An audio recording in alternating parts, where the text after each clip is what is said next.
근간에 기온이 너무 급강하하여 추워지니 그야말로 아무 생각이 없다는 그런 느낌입니다.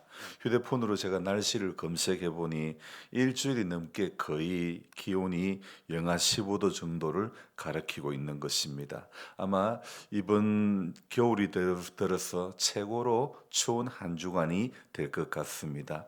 예배당과 사택 두 군데의 보일러가 마치 서로 담합이라도 한 듯 똑같이 거의 바닥을 난방유 양이 바닥을 가리키고 있는 것입니다. 하는 수 없이 또 난방유 1000리터를 넣었는데 지난번에 이미 1000, 2000을 넣고 이번에 총 3000리터의 난방유를 넣은 셈인데요. 드럼으로 계산하면 7드럼 반 되는 거죠. 엄청난 양이죠. 그렇다고 보일러를 따숩게 이렇게 팡팡 가동하는 것도 아니고 최저의 온도로 계속 돌리고만 있는 상태인데요. 2007년도에 제가 우리 교회에 처음 왔을 때가 생각이 납니다. 사택도 물론 이거니와 교회 부엌이라는 곳도 이루 말할 수 없을 정도로 추웠고 겨울이면 물을 틀어놓지 않으면 100% 얼어붙어 버리고만 그 시절, 지금처럼 전기 온수기도 사용하지 않았던 시절에 주방 봉사하시는 분들은 어떻게 하셨는가 참 생각이 됩니다. 그때는 부엌이 엉다리지고 바깥쪽으로 난 골목에는 골바람이 불어서 교회 마당보다 부엌이 더 추울 그런 것으로 기억이 납니다. 그러고 보면 참 지금보다 예전에 우리 성도님들이 더 믿음이 좋았던 것 같습니다. 예배당 바닥도 보일러가 가동되는 것도 아닌데 늦게 오면 방석도 없이 그냥 앉아서 어떻게 도대체 예배를 드렸을까? 지금의 눈으로는요, 아무래도 상상이 되지가 않는 것입니다. 하지만 그 어려웠던 시절을 다 지내왔던 것이지요. 본당도 너무 추워서 언젠가 한 해 겨울에는 제가 우리 지금 이용료 집사님 앉았던 저 자리쯤에다가 나무 난로를 설치했었던 적이 있었습니다. 그런데 이 따스하기는 따스한데 예배 도중에 나무를 넣을 수도 없고 그렇게 나무가 또 금방 불이 식고 나면 한 금방 바로 냉골이 되고 말고 또 불냄새도 나고 야 참 어찌 지내왔을까 싶은 마음이 드는 거예요. 교회 마당이라고 해봤자 차 세대 들어오면 만차가 돼가지고 차도 못 돌리고 거꾸로 나가야 되는 그런 상황이었죠. 참 이렇게 그런 애로사항이 많았던 우리 교회였는데 지금의 환경을 허락해 주시니 얼마나 감사한지. 그런데 환경을 바꾸어 주신 하나님께 감사하는 마음으로 참 우리가 더 잘 믿어야 될 것 같은데 그러나 우리 믿음의 실상은 그러하지 못한 것 같습니다.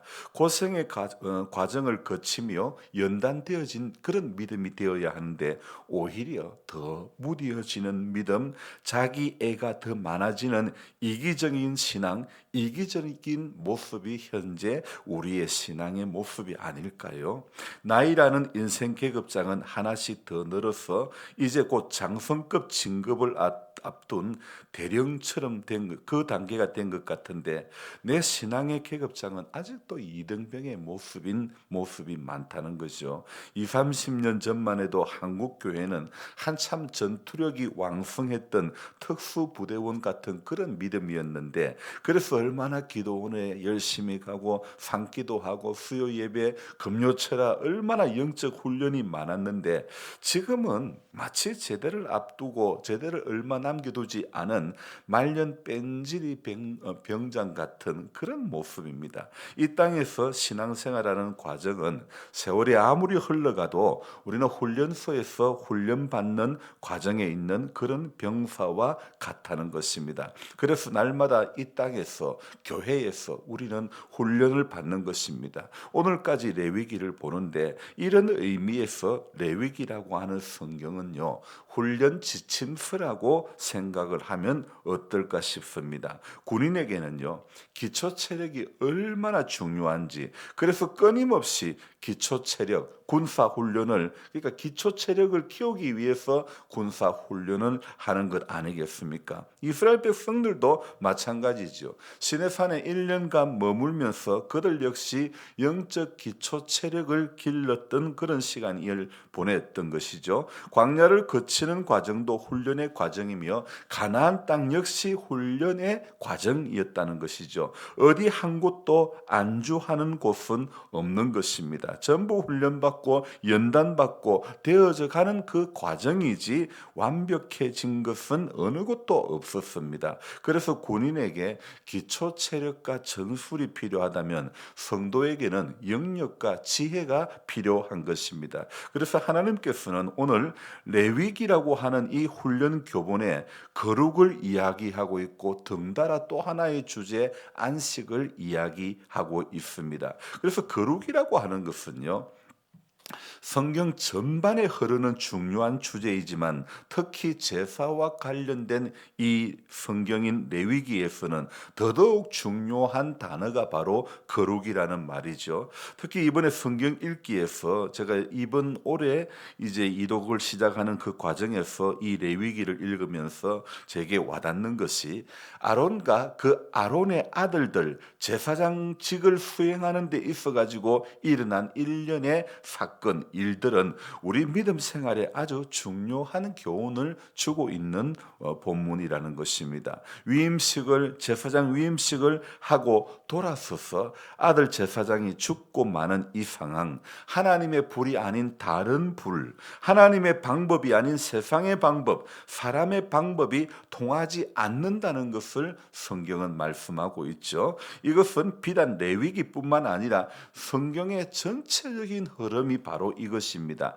사람의 방법이 아닌 성령의 방법, 사람의 계획이 아닌 성부 하나님의 계획이어야만 되는, 그래서 성경을 보는 사람들이 가져야 할 기본 생각에는 항상 내 기도의 응답, 내 생각이 이루어지는 것이 아니라 우리가 기도할 때마다 기도하는 자리에 나올 때마다 내 생각이 꺾어지는 것을 기도하는 것이 우리 진짜 기도라는 것을 알아야 되는 것입니다. 오늘 이 추운 새벽에도 기도하러 오신 우리 성도님들, 또 방송으로도 지금 동참하고 계시는 분들, 우리가 기도하는 것은 우리가 기도하는 사람이 기본적으로 알아야 하는 것이 무엇이냐면 뭔가 이루기 위해서 기도하는 것이 아니라 꺾기 위해서 기도하는 것이라는 사실을, 기도가 인생의 소원을 이루기 위한 것이 아니라 기도는 인생의 소원을 꺾는 것이고 하나님의 소원을 따라가는 것이 바로 기도인 것입니다. 이 사실을 우리가 먼저 알아야 되는 것입니다.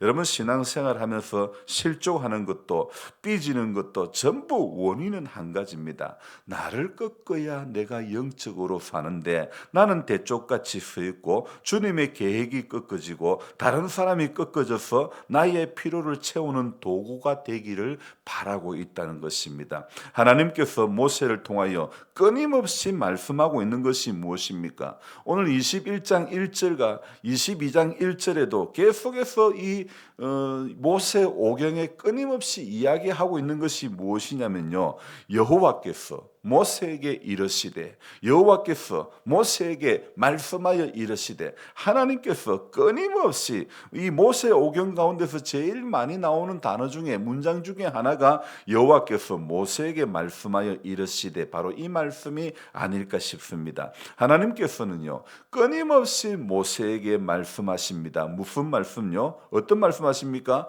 오늘 21장 1절에 누구에게? 모세와 아론에게 말씀하시는데 어떤 말씀을 하십니까? 아론의 제사장 자손들에게 말하여 이르라. 그러니까 이 아론과 아론의 자손 제사장들에게 말하라고 하는데 무엇을 말하라는 것입니까? 그의 백성 중에서 죽은 자를 만짐으로 말미암아 스스로 더럽히지 말려니와. 그러니까 2절 3절 읽어보면요, 제사장은 죽은 사람 시체를 만지면 안 되고 이렇게 또 결혼을 하는 대상에 대해서도 이야기를 하고 있고, 그러니까 제사장으로서의 기본적으로 해야 될 것들을 이야기를 하고 있지 않습니까? 그 중에 하나가 몸을 더럽히지 말라는 것입니다. 속되게 하지 말라. 제사장에게 명령하시는 하나님의 뜻이 몸을 더럽히지 마라. 속되게 하지 말라. 자, 그리고 이 말씀은요, 오늘 예수 그리스도로 말미암아 왕 같은 제사장이 된 우리에게 역시 유효하게 적용되어져야 할 말씀이라는 것입니다. 여러분, 성경 인물들에게만 적용되어져야 할 말씀이고 성경에 나오는 인물들만 훈련시키는 교본이 아니라는 사실을 알아야 됩니다. 이스라엘 백성들이 광야의 훈련을 통하여 하나님의 사람으로 만들어지듯이 교회는 광야와 사막을 통해서 교회의 순결을 이어가야 되는 것입니다. 중세 시대에 교회가 타락이 극에 달했을 때 종교 개혁자들을 통해서 하나님께서는 다시 성경으로 돌아가자. 오직 성경, 오직 믿음, 이렇게 그 외침을 통해서 교회는 다시 정화가 되었죠. 그런데 종교 개혁이 언제 있었습니까? 1517년, 불과 이제 500년 하고 막 조금 더 지났는데 지금 현대 교회는, 한국 기독교는 그 어디에도 순수와 거룩으로 다시 성경으로 돌아가고자 하는 회복 장치가 작동되지 않는 일명 시한부 교회가 되어가고 있다는 것입니다. 요양병원에서 겨우 산소줄로 연명하고 있는 회복불능의 환자와 같은 모습이 바로 지금 한국교회의 모습 아닙니까? 성경이 답인데도 성경에서 멀어지고 바리새인들처럼 종교적인 행위, 정치적인 선동에만 열심히 귀를 기울이는 그런 괴물 기독교가 점점 되어가고 있다는 것입니다. 더 이상 교회는 죄를 지적함도 지옥의 형벌도 설교하지 않고 있습니다. 거대한 인간의 모임으로, 인간의 연합으로 마치 바벨탑을 쌓듯이 큰 목소리만 내려고 하지, 오직 은혜라는, 오직 믿음으로 구원받는 이신칭의에는 관심도 없습니다. 어떻게 하든 자극적인 말을 해서 마치 유튜브들이 코인파리에서 묵고 사는 것처럼 또 다른 형태의 코인파리의 목회, 코인파리의 신앙과 같은 그런 모습을 띠고 있다는 것입니다. 마치 이 코인파리 신앙이라는 것은 초기복적인 신앙을 저는 이렇게 말씀드리고 싶습니다. 지금의 교회가 처한 민 얼굴이 바로 이것 아닙니까? 여기에 무슨 거룩이 있고 여기에 무슨 경건이 있을 수 있겠습니까? 다시 성경의 교훈으로 돌아가야 하는 것이고 선지자의 외침으로 다시 돌아가야 되고 다시 광야에서 외치는 세례 요한의 소리에 우리는 귀를 기울여야 되는 줄로 믿습니다. 그래서 정말 우리 주님께서 공생에 사역하실 때에 잠자던 제자들에게 그런즉 깨어 있으라, 한시라도 깨어 있을 수 없더냐 말씀하시던 우리 주님의 그 음성 앞으로 오늘도 우리 그대 이 괴물 기독교가 된 우리 한국 교회가 다시 그 음성 앞으로 나아가야 되는 것입니다. 바로 그게 사는 길이고 그게 훈련받는 길이고 그게 나를 꺾는 길인 줄로 믿습니다.